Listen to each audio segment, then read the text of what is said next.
want to announce your name, you can just choose to be anonymous in the asking of your question, and I won't call out your name when I read back your question to the group. The presentation today, as I mentioned, is being recorded, and we'll send out both the slide deck as well as the presentation after the meeting today. It takes us about a day or so to get the participant list from your emails, and then anyone who uses their email, our partners at First Nations Health Authority Communications kindly sends out a nice little follow-up message with a link to the presentation as well as the recording, so you can all access that. As we move along today, as I mentioned, we are going to be on Twitter. Michelle's tweeting, Fatima's tweeting Michelle, and I'm going to be retweeting both of them. So just getting a bit of a buzz and spreading the word about this amazing work far and wide during the call today. So for those of you who are on Twitter, I encourage you to get on there. If you're not on Twitter and want to learn more, you can contact the council anytime. We've got a couple fun resources online to help you with that. Brad and Vanessa, I'm going to be getting you on there. Now, due to the sensitive nature of the subject today during the webinar, some participants may find themselves triggered. We really want to ensure that you have a support system set up for yourself in advance. And this could mean an elder, a trusted mentor, a friend, or family. If you don't have that in place, we also want you to know that there's a toll-free crisis line here in the province of BC. And so just so you've got that number, it is 1-800-558-8717. So that's 1-800-558-8717. You do have access to that number. As we get started right now, it's with true pleasure that I get to introduce Virginia Peters. Virginia Peters is a health director with Stylus, and she's a junior elder born to William and Nancy Peters from Chehalis, BC. Her immediate family consists of 3 daughters, 2 sons, 11 grandchildren, 6 foster grandchildren, and 11 great-grandchildren. So she has a large extended family and definitely over 1,500 when you factor everyone in, which is a whole lot of love. I know when I get to go home to my family, it's amazing to be surrounded by all of them. So her family is very close-knit and is strongly linked with their extended family as well.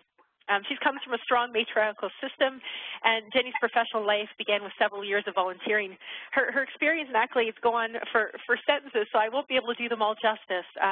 But really, being a family and community-oriented person, we're really thrilled to have you here today to join us, Jenny, and dedicate your time to the work we're doing and healing. So I'll hand it over to you now to officially start our meeting and our opening prayer. Thank you. ACM, and thanks, Colleen.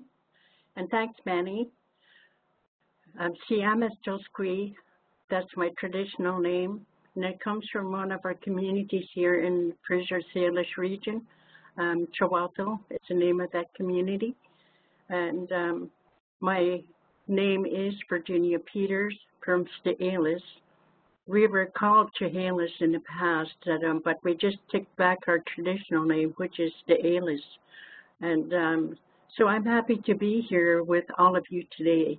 It's quite amazing to know that there's that many of you all linked here together today. So I will begin with a prayer. Chicho Siam, creator of all things. We know that we have many challenges in our lives.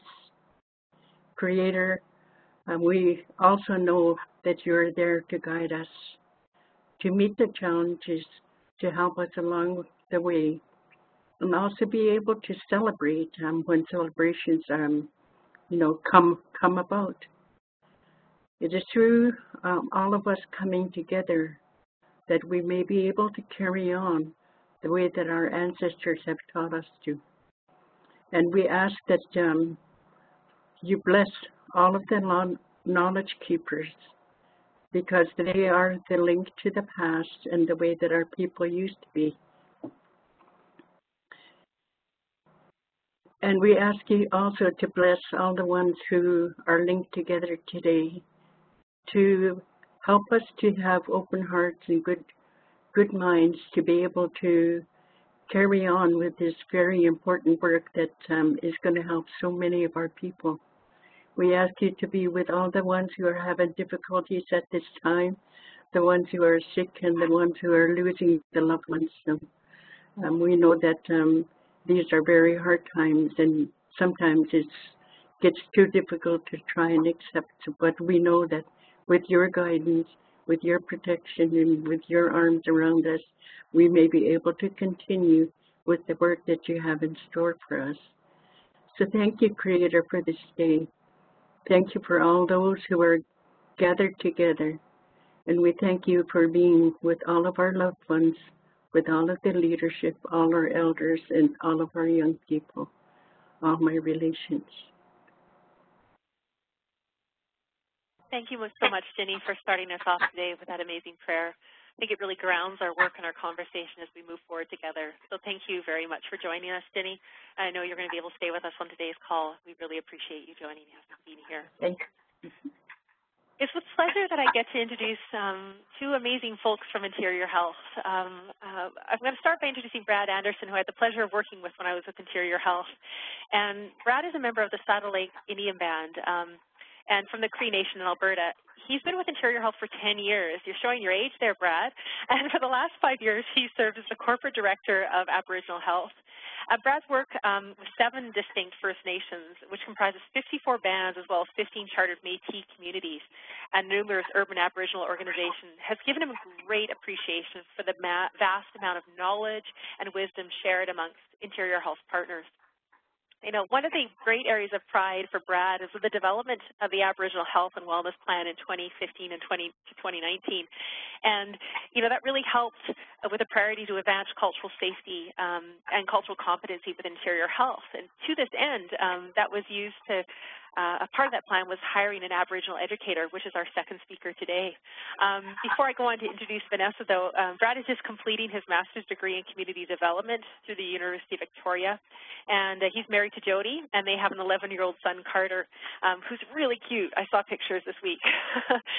He and his family have lived in the Eshpemek territory in Kamloops for over 20 years. So really welcome you today to join us on the call, Brad.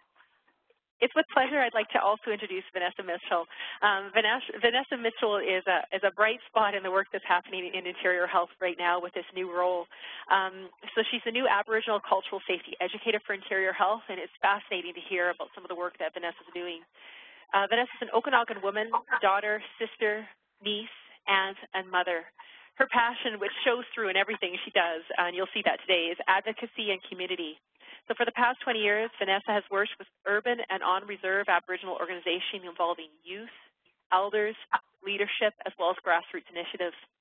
She holds a Bachelor's of Arts with a major in Indigenous Studies from UBC, a certificate in Aboriginal Health and Community Administration from UBC as well. And she's currently, on top of all of what she's doing, enrolled in the University of British Columbia, Okanagan, and she's working on her master's degree with a focus on cultural safety.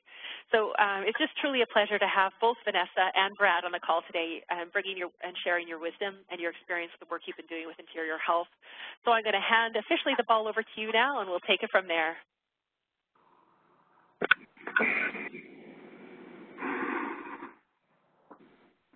Thank you for that introduction. And again, thank you for having me. I'm Vanessa Mitchell, and I look forward to our conversation today.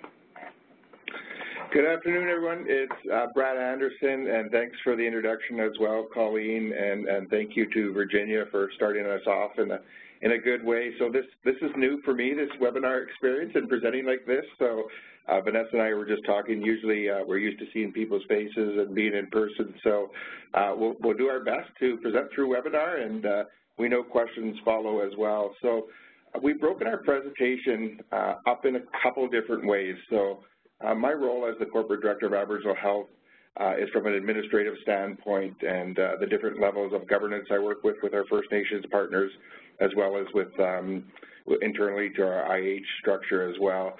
So I'll talk about the importance of cultural safety, what it means to the organization, and how we're really trying to shift the organization to be more culturally competent. And we know a piece of that work is through the work of Vanessa that she'll talk about really some of the areas and the ways we're approaching cultural safety through our staff and with our partners as well. So we have control now then, Colleen. We just push away, I guess. Okay, great. Great, I got it figured out. So Our Aboriginal Health and Wellness Strategy has been in place since 2015 to 2019. It's a 5-year plan. So this plan was developed with a handful of important partners and individuals. We took what our First Nations Health Authority partners had around it, an interim regional wellness plan in the area. They had already engaged and worked with our First Nations partners. So we took what they had already produced. We worked with our urban and Métis populations, and then we had what we took what we had from previous plans as well.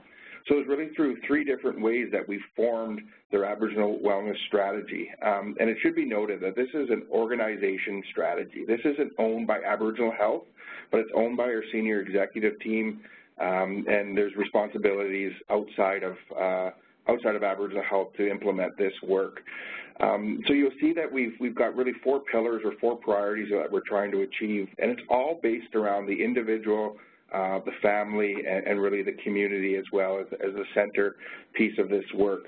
So our number one priority is advancing cultural competency and safety.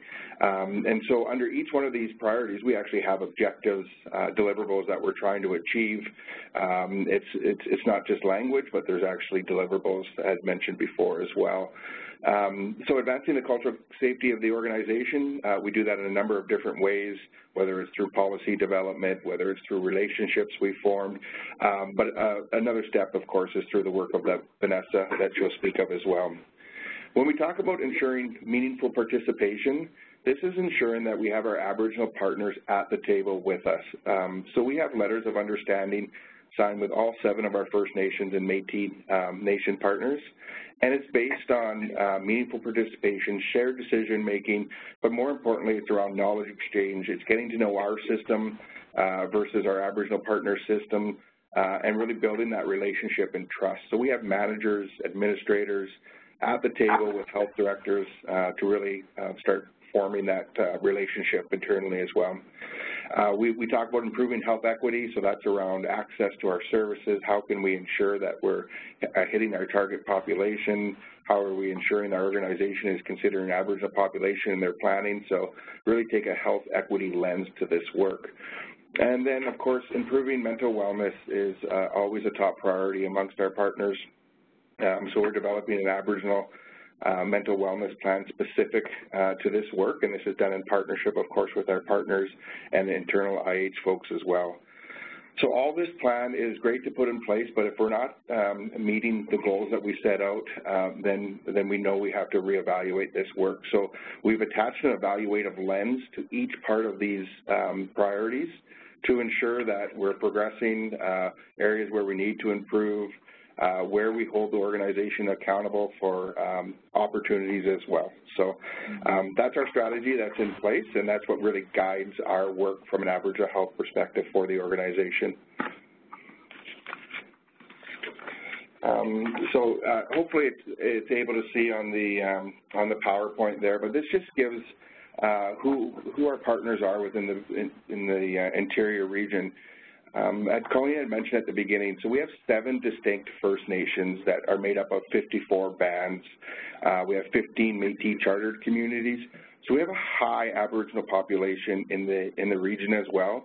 Our Aboriginal population makes up nearly 8% of our overall population, so nearly 55,000 self-identified people in the interior region. And you can see by the map that it's, our health authority is largely remote. Many of our communities are sometimes 2 to 3 hours away from service delivery. So this really just gives us a clear visual about sort of the geographic state of our region, and it also helps us sort of plan as far as when we talk about equity and outreach to services. So it gives you a description of our area. And it's available online as well, Vanessa was just saying as well. This slide really shows by population. So it highlights the fact that we have very high Aboriginal population in some of our areas. If you look at the top left-hand corner, like the Caribou Chilcotin, nearly 23% of the people in the area are Aboriginal. Lytton, Lillooet area, you know, down the corridor. South, you see we have high numbers of 44%, 30%. So what this tells us is that we have an opportunity to plan differently in those areas. You know, from a human resource perspective, how are we getting out to meet with our local First Nations and Aboriginal partners to be, you know, part of our workforce? How are we working together to make sure our facilities and care is culturally competent? It really shows to our leadership and our management the influence that Aboriginal populations have in the area and the importance of working closely with our partners as well. A big piece of this work in this area is largely based on relationships and understanding and trusting our systems, and we do that through a number of different ways, but being at the table together to plan is definitely an approach. And I just got a couple more slides before we get into Vanessa's piece here. So when we actually talk about interior health and advancing cultural competency for the organization, we know this isn't an easy task to achieve. So we approach this in a number of different ways. But really, the creation of Vanessa's position comes through a number of stories that were shared with us, not only as an Aboriginal health program, but also for the organization as well. We've identified them as cultural breaches, we're calling them, where unfortunately we hear stories from community members about the level of care they received and the misunderstanding of care and really feeling culturally unsafe in some situations within our organization. Unfortunately, with the momentum of many of these stories being shared, you know, it needed more attention than, you know, just working through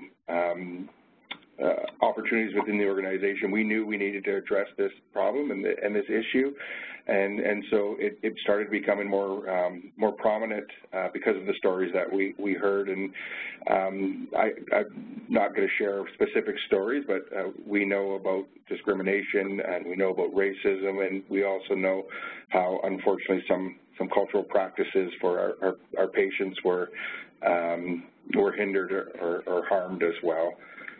So because of the consistent messaging we've been hearing, it really moved us into an opportunity to bring this attention to our senior executive team. So we put together a proposal really about what we're trying to achieve with the formation of an Aboriginal cultural safety educator. So we brought that to the highest level, our senior executive team, and they were supportive of creating a position to move forward on this work. They also knew that it was, you know, that it was needed in many areas, but more importantly, we needed the highest level of leadership to support this work moving forward.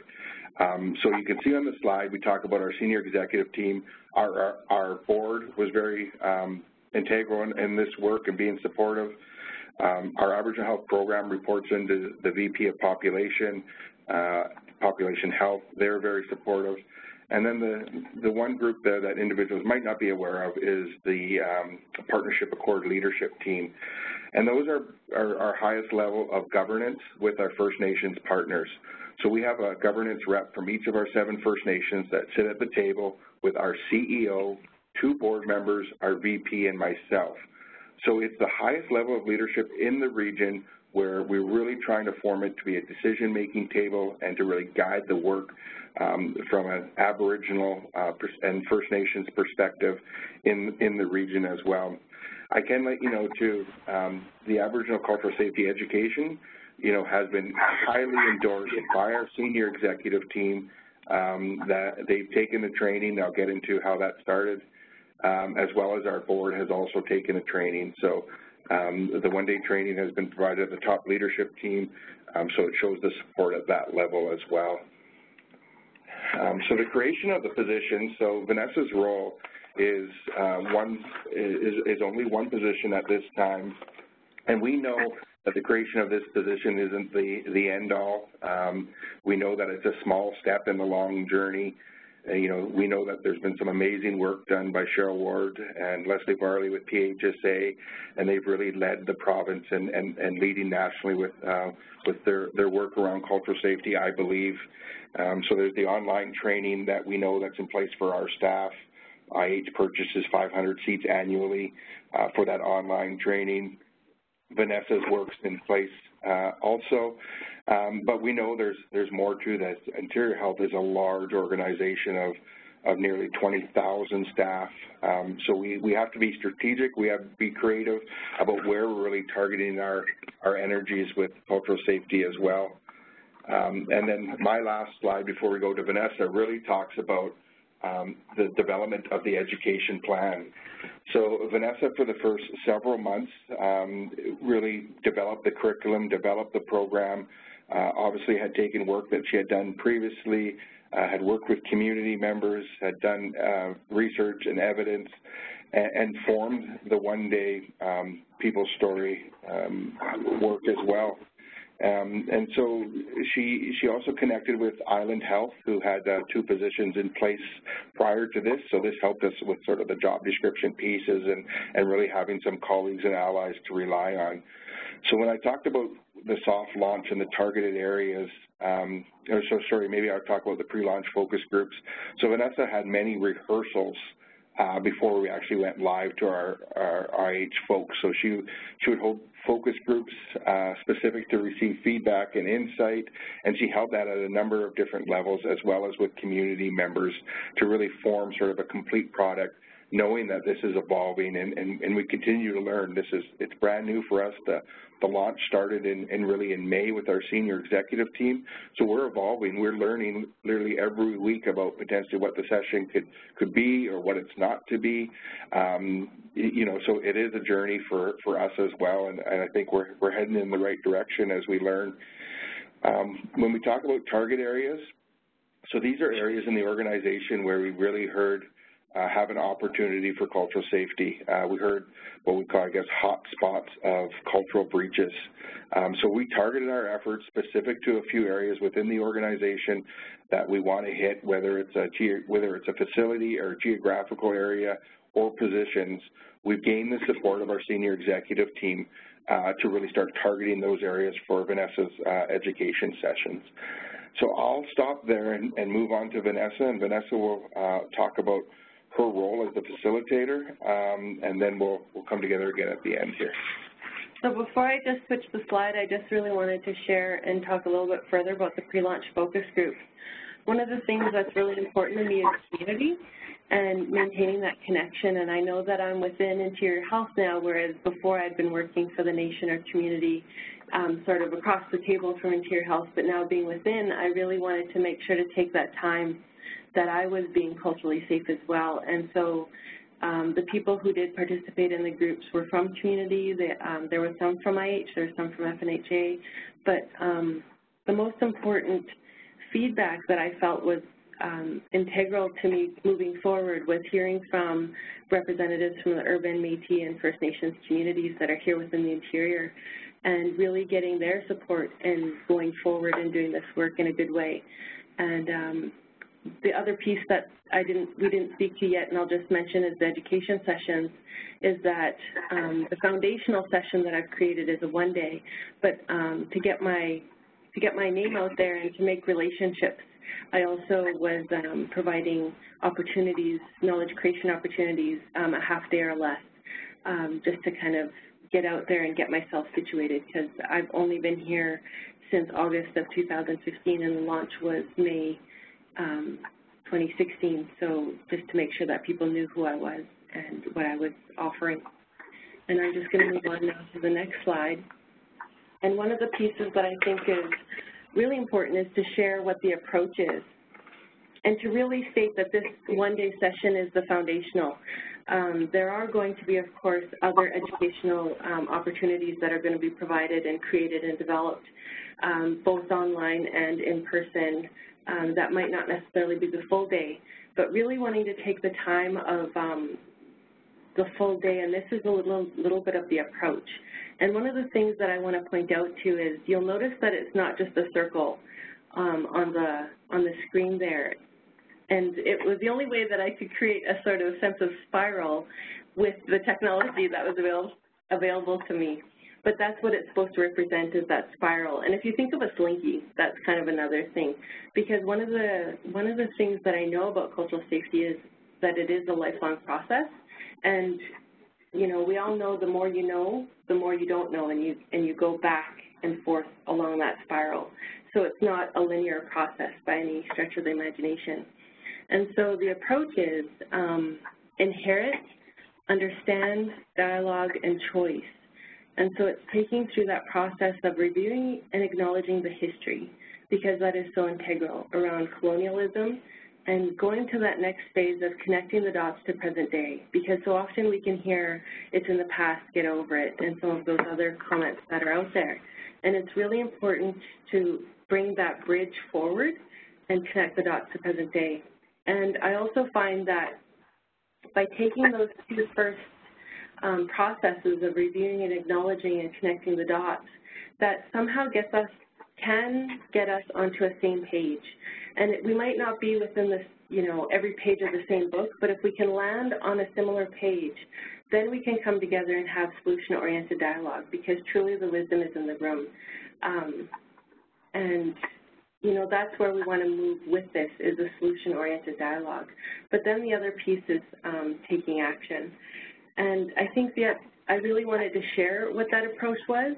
And the other piece is that is within the foundational one-day session, but it's also how I'm going to be creating and developing for those other educational opportunities that will be created and developed.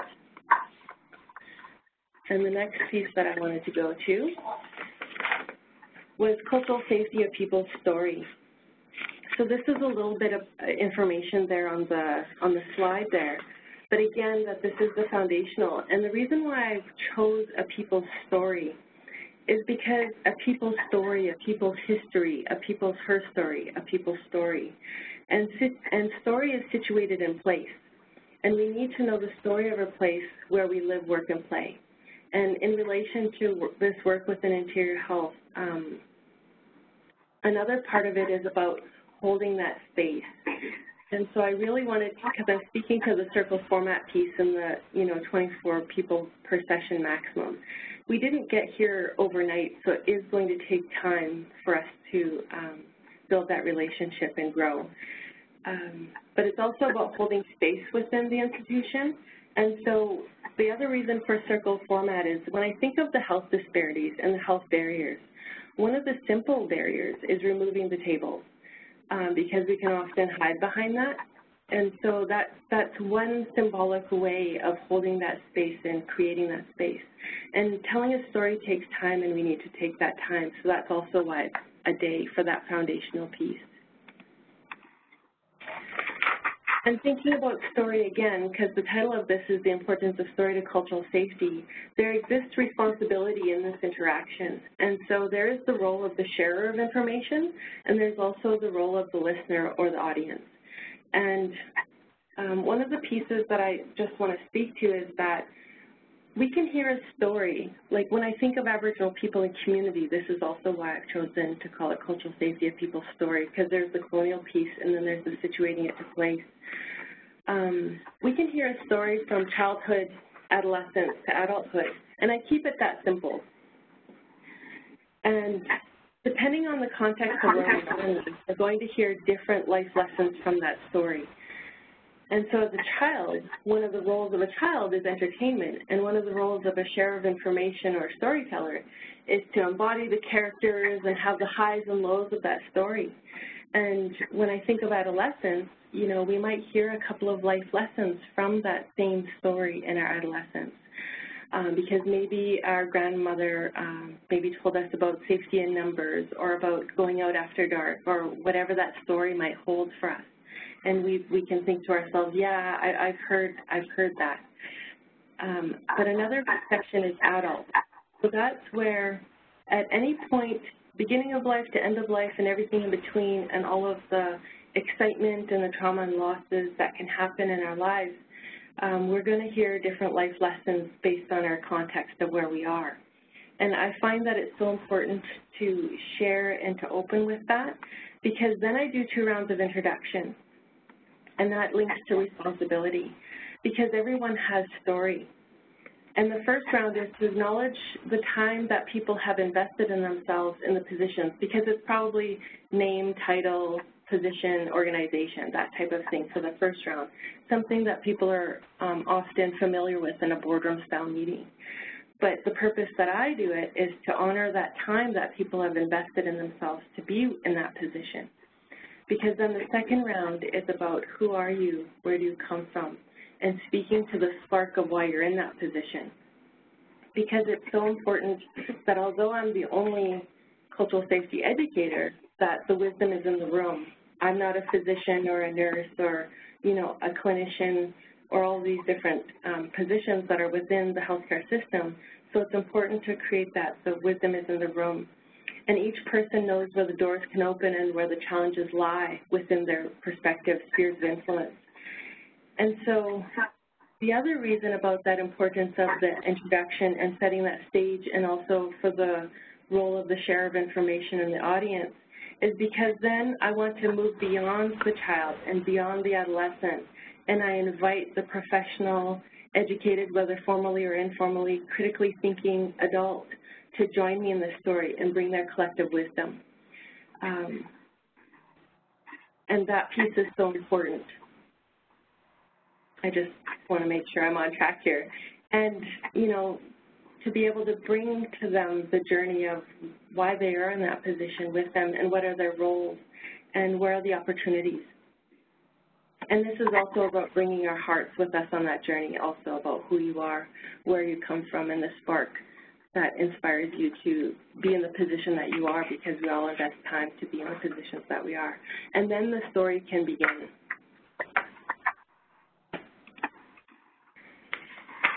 And another piece to this story is cultural safety actually has roots elsewhere, and we must acknowledge this. And I have this picture of New Zealand, because in academia we often cite to prove it, but in this story I cite to honor it, and to just know that I've heard this referred to as Indigenous citation by scholars. And the late Dr. Rapti Ramsden, she was an RN and she did her PhD, and she was very much a champion and advocate for cultural safety within New Zealand. And the story has roots in New Zealand, and it has migrated here to this place, to Canada, BC, and the interior. And it is so important to situate cultural safety education to place, to the land, to the geography, to the people, because colonization has impacted every place. Yet each place is unique and has its story, its history, it's her story. And although this story has roots in New Zealand, we must now bring it to here, to this place. And because I'm working with interior health, that's why I keep saying Canada, BC, and the interior specifically, although I know I have people online here from other parts of British Columbia. But really about situating it to space. And I know you've seen this slide previously, and it was mentioned how many people who have self-identified in the interior as Aboriginal. And that is so important when you're talking about cultural safety and place, and making that connection, because that's the importance of story to cultural safety. And it is important, it's also important to understand who this story is about. And a part of that is we must know the Aboriginal landscape, and we must create an understanding of who we are speaking of, because each place, again, as I've mentioned, has its own unique story. And so this is one example of a glimpse of the landscape that I'm speaking of from an interior region perspective of the First Nations, urban, and Métis organizations that exist here. And I do go more deeper into it in my session, but this is to just give an idea of what I'm speaking of, because not all people know how many nations are in the region that you're speaking of, or how many communities that translates to. Not often people know the urban organizations that provide services and programs to not only Aboriginal people, but to everybody, but urban Aboriginal people. And then also the Métis chartered communities. Who is that? Where is that? And how do I access that or partner? So linking back to what Brad was sharing, if there's partnerships and letters of understanding, well, then it's also just as important to know who they are, where they're located, and how to connect with them. And I think the one thing that I wanted to mention here is I am very conscientious that I speak from an interior region perspective, and to go deeper must come from the Aboriginal communities themselves, as that is their story to tell.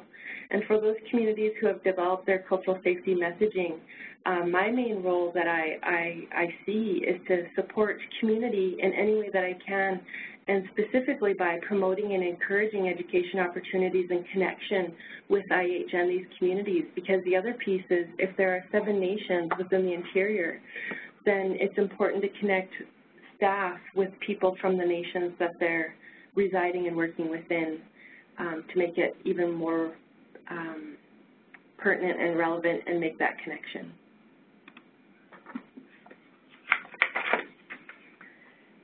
And each place has its own story of colonization, and we must take the time to listen to stories specific to this place, because I know that there can be a Canada-wide bird's eye view and then a provincial bird's eye view, but then really getting into the interior region-specific bird's eye view, and then, as I mentioned, any nations or communities that have developed their cultural safety perspective in education.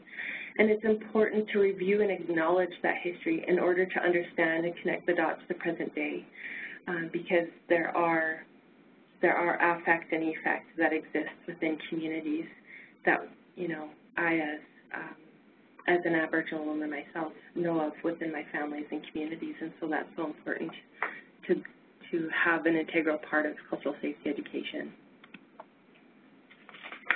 And the reason why I have this quote from the National Aboriginal Health Organization, part of this story is captured in this definition of cultural safety.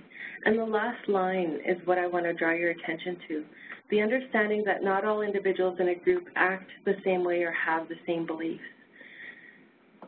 It is so critical within this story to recognize the intersectionalities that exist in Aboriginal communities. And I've often said this, it feels like sometimes it just stops, like our diversity and our uniqueness and who we are and our intersectionalities somehow can get lost.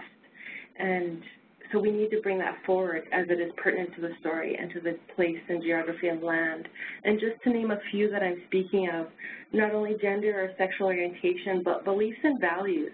We have many who ascribe to traditional ways of being and knowing, and there are others who ascribe to religion, and there are others who bring those together. There's language speakers and non-language speakers. There's urban and rural. There's on and off reserve. There's treaty status, non-status, Métis, Inuit. You know, these are just a few of the things that we need to bring out and draw out about that intersectionality and that divine uniqueness that we have and hold. And I'm just wrapping up here just to let you know we're closing into our final slide or two. The importance of story to cultural safety and the importance of situating cultural safety to place. These are a few key components that are connected to the interior region-specific story, and I'm kind of speaking to the visuals that you see there. Those are a few of the key components that are connected. And again, talking about that approach, about inherit, understand, dialogue, and choice.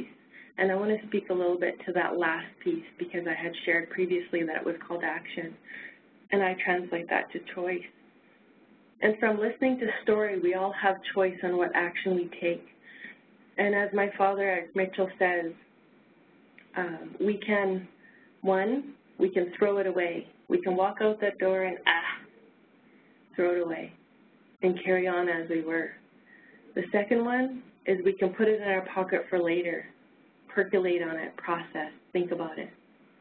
The third one is we can look at it, make a plan, and take action today. But the one thing we can no longer do once we've listened to the story of cultural safety specific to place is say that we didn't know. And that's what I wanted to share as far as a little bit of cultural safety, of people's story that's been developed here within the interior with the help of community members and other colleagues from FNHA and Interior Health to make it specific to place. And so ending on that note, as far as action and choice, we do have calls to action. So our call to action is twofold, and we've chosen two. Looking at the story of how Aboriginal cultural safety education came to Interior Health and the approach of the Aboriginal cultural safety education now within Interior Health. Our calls to action that we're putting forward is, how will you get to know the story specific to your place if you haven't already done so?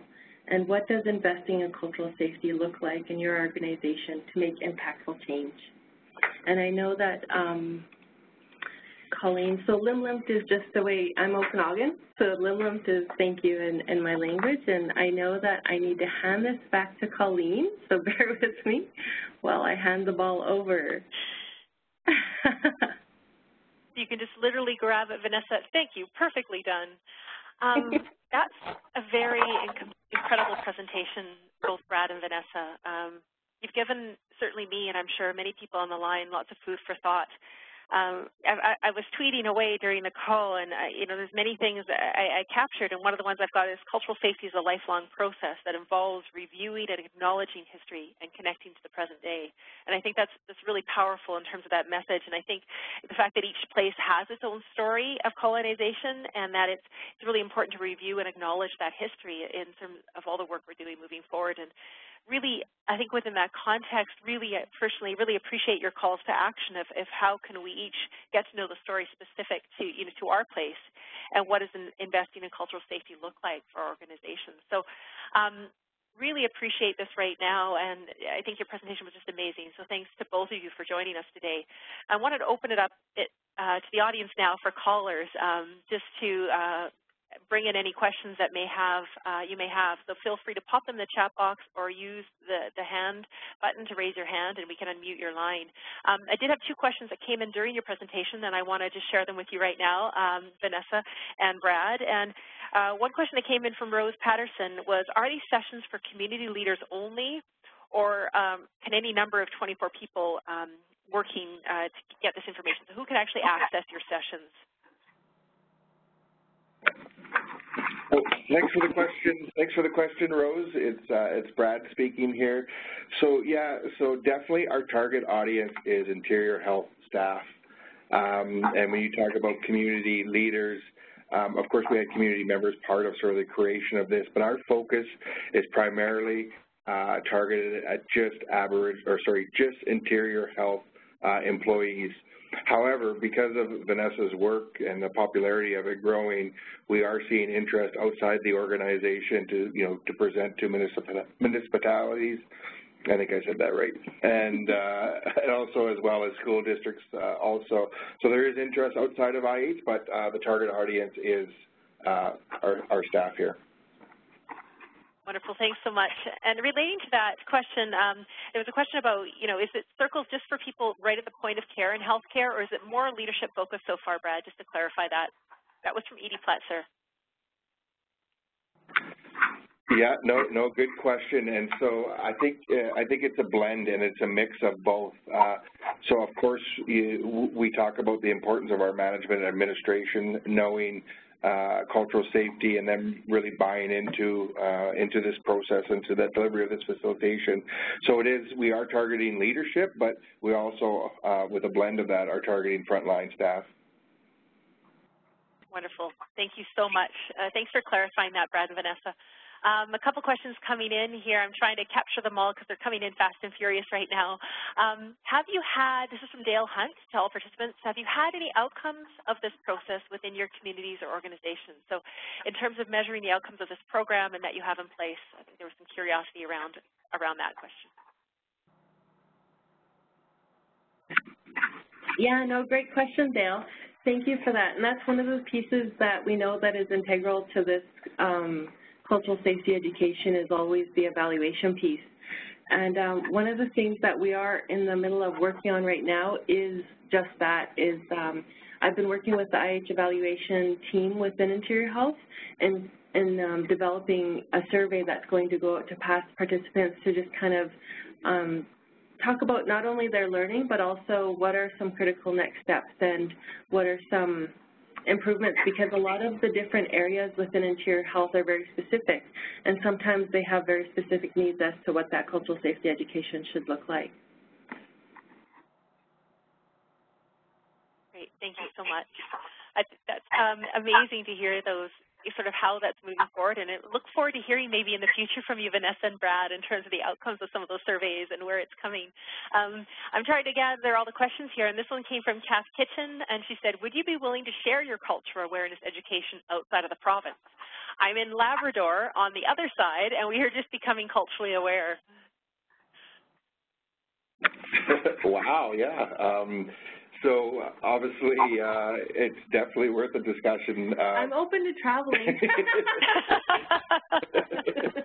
We're waiting for the invite from the Hawaiian group, but Labrador sounds great, don't get me wrong. But no, I think one of this work is definitely, I mean, we are at the infancy stage of development and really fine-tuning it internally with our IH folks, but there is interest, of course, to go outside of province. It's something we'll explore for sure. And can you say the name of the person who asked that question? Sure. It was Cass Kitchen, K-A-T-H-E, and last name spelled just like the kitchen. Okay. And I'm definitely, my contact information is here. I'd be more than willing to have a conversation and connect with you after. Wonderful. Thank you so much for that, Vanessa and Brad, for answering. And great question, Cass. Little did you know, Brad, you were going to have Vanessa poached during the call today. So we have a wonderful question coming in from PHSA. And so this is from PHSA Indigenous Health. Thank you so much for your presentation and sharing the leadership you are taking on cultural safety and humility, or cultural safety and interior health. It would be great if you could share some thoughts about how your approach addresses and incorporates Indigenous specific racism and the way this impacts the services Indigenous people receive. Can you say the question again, Colleen, just the question? Absolutely. Yeah. It would be great if you could share some thoughts about your approach, how your approach addresses or incorporates Indigenous specific racism and the way this impacts the services Indigenous people receive.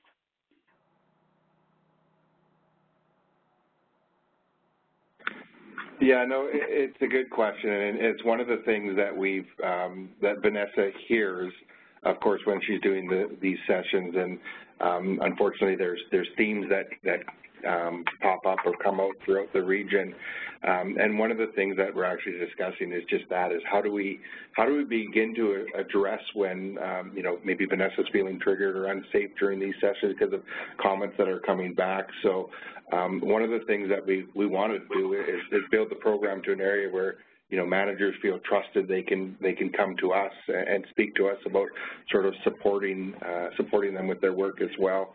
And you've got a couple comments. Go ahead, Vanessa. Okay. No, that's a really great question. And when I was talking to my approach there and connecting the dots to present day, a part of that piece that's not only in the foundational session, but that definitely needs to have that time spent to build upon that, because, you know, you can imagine in one day going through a bunch of different components. We're only getting glimpses, and I definitely see the importance of building on each of those pieces. So that's why I was sharing that while all of those pieces fit into the one day, that's also how I plan on approaching the other educational sessions, whether it's online and or in person, and or in collaboration with the Aboriginal communities. And the piece where I saw it is connecting the dots to present day, because so oftentimes there's that disconnect between the colonial history and what's happening today, and really making sure to connect those dots, because it is true. Indigenous-specific racism and impacts to care that Indigenous peoples are receiving today.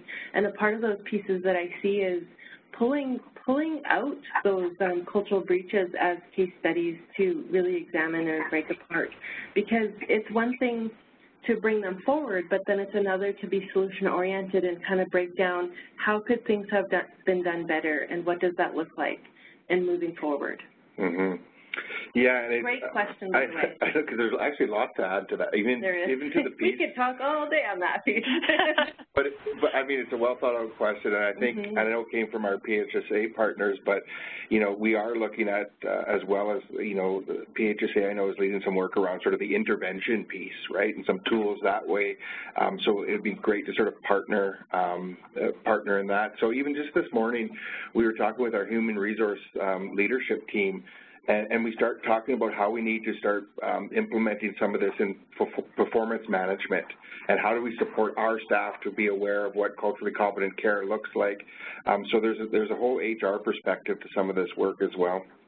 And one of the things, the last comment that I'll share is one of the pieces, like within that presentation, would be highlighting the Red Dress Initiative, which is around the justice for murdered and missing Aboriginal women and children, a real connecting the dots to present day. And also, you know, the 2015 Maclean's cover story where there's a word that's often referred to Aboriginal women that I don't like saying that was really, you know, highlighted bold on one of those magazine covers. And also quotes and examples from community about the realities that do exist out there. But great question, thank you. There's so many questions and comments in the chat box. We're going to save them for you. We usually kind of do a summary of them, so we'll make sure we share them with you, Brad. And I apologize to everyone on the call that I'm not going to be able to do justice on all of them, so I'm trying to capture the ones that are directed questions. Just this is more of a comment, but somebody said the term lifelong process concerns me. I think you mean it as an evolving process. It's an evolving process. Sorry, I'm getting tongue-tied. It sounds like cultural safety is unachievable. So your comments on that.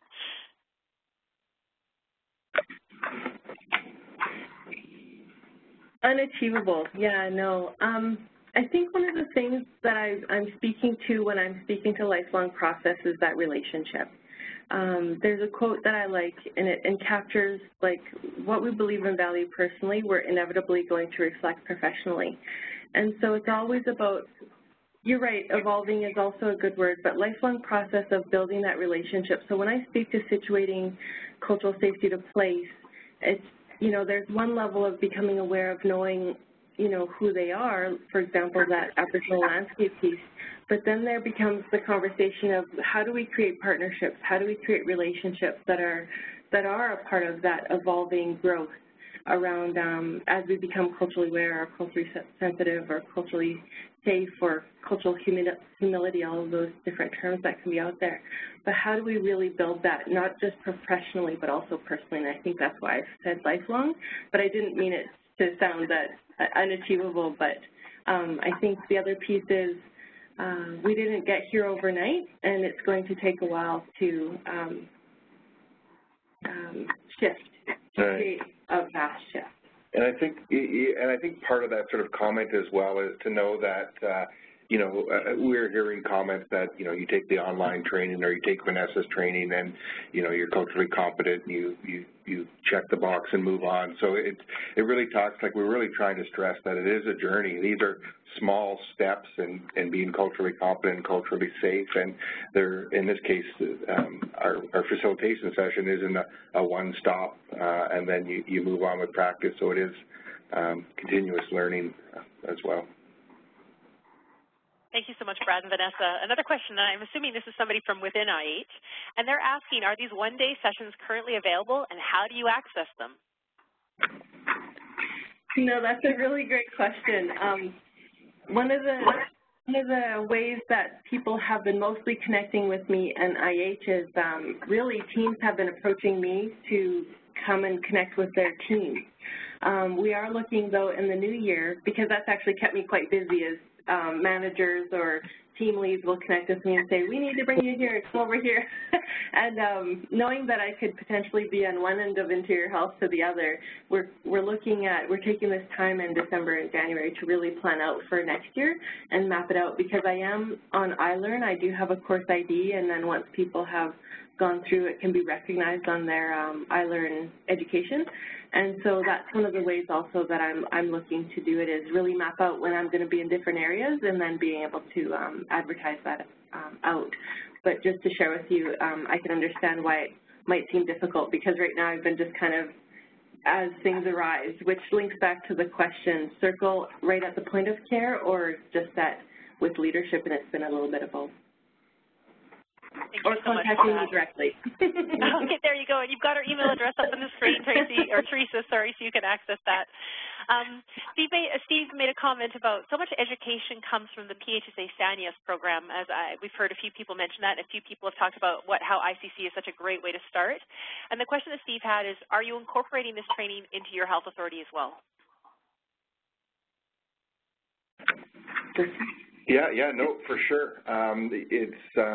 So we continuously purchase 500 seats annually, and I think maybe what Steve is asking as well is this sort of a platform of which we work off of, and so we don't want to duplicate the work that PHSA has done, and so that individuals are repeating what they've learned online and then hearing what they in Vanessa's session. So it is sort of in collaboration or partnership, I guess you would say, Vanessa, about how we sort of join those two worlds.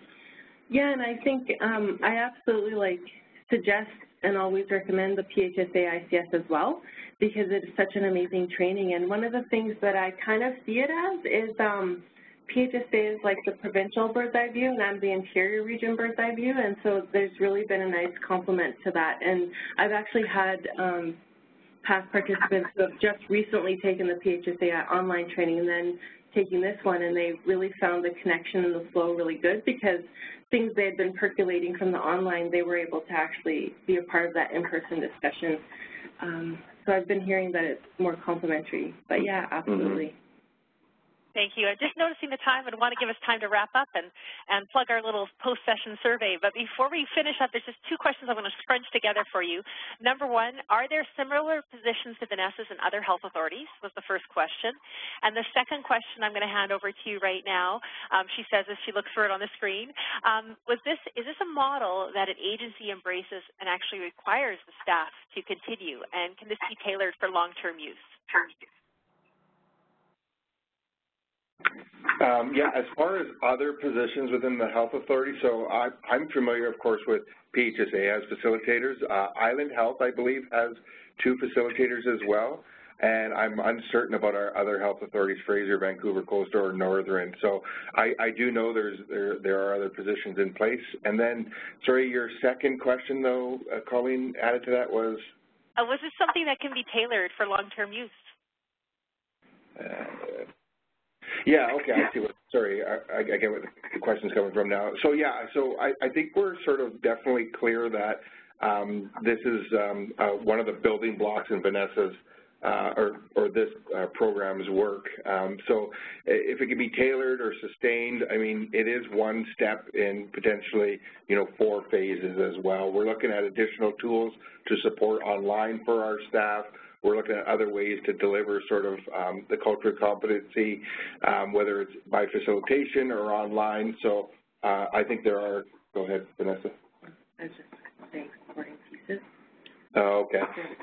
Yeah, and I'm not sure if they're all just specific to around cultural competency, but, we do have a cultural competency framework for the organization around a number of domains, around human resources, administration, governance, planning. We've got policies in place around that support cultural competency. So there are things in place, but I'm not sure if I answered that sort of correctly around sort of the modeling piece. I think the only thing I was giving him notes for was to just share that it's not just my position alone. There are other things within the organization, like policy-wise and evaluation-wise and structurally, that help support this work and this work towards cultural safety and cultural humility as well. Mm-hmm. Good. Wonderful. I apologize. I just noticed Dale's hand has been up, but I apologize, Dale. Maddie, if you wouldn't mind just quickly unmuting Dale's line, and then we'll wrap things up after Dale's question if you still like to ask us, Dale. Oh, you might be gone. We might have missed our chance. Maddie, are you able to unmute? There we go. Go ahead, Dale. Your line's unmuted if you'd still like to ask your question.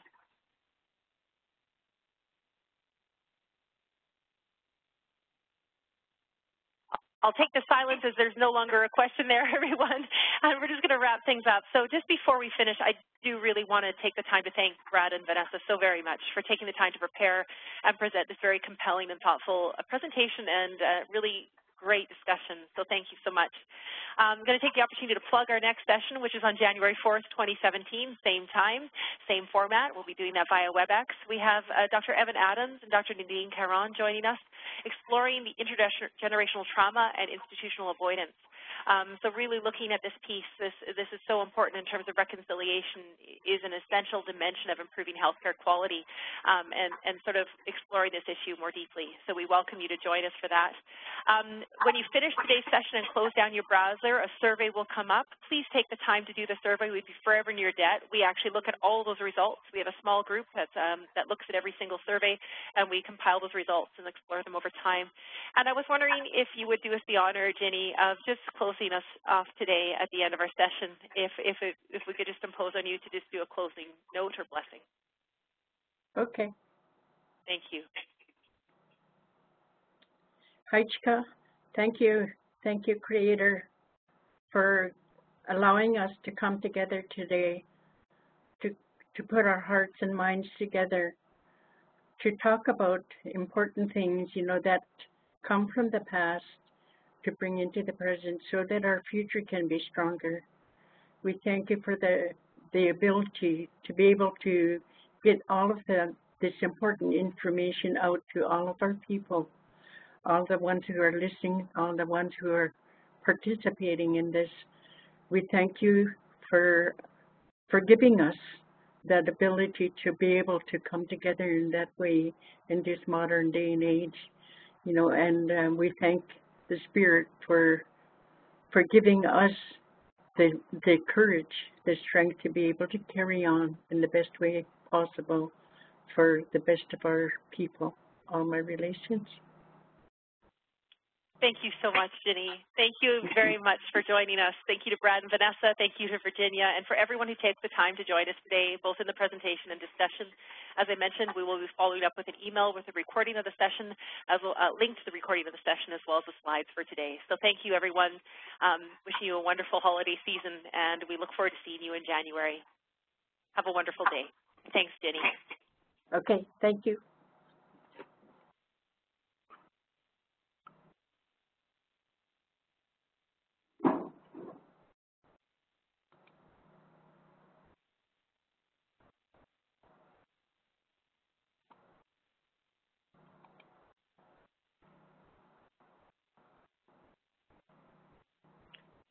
Virginia, I just wanted to say thank you again. Really appreciate you joining us. It was just really an honor to have you open and close our day today. And I wish you all the luck. Hopefully we'll see you again in January. And I wish you luck as you start transitioning into your new role in life. Thank you very much. It's a pleasure meeting you today. Bye-bye. Have a great day. Yeah. Have a good holiday. Bye. Thank you. You too. Okay. Bye. Bye.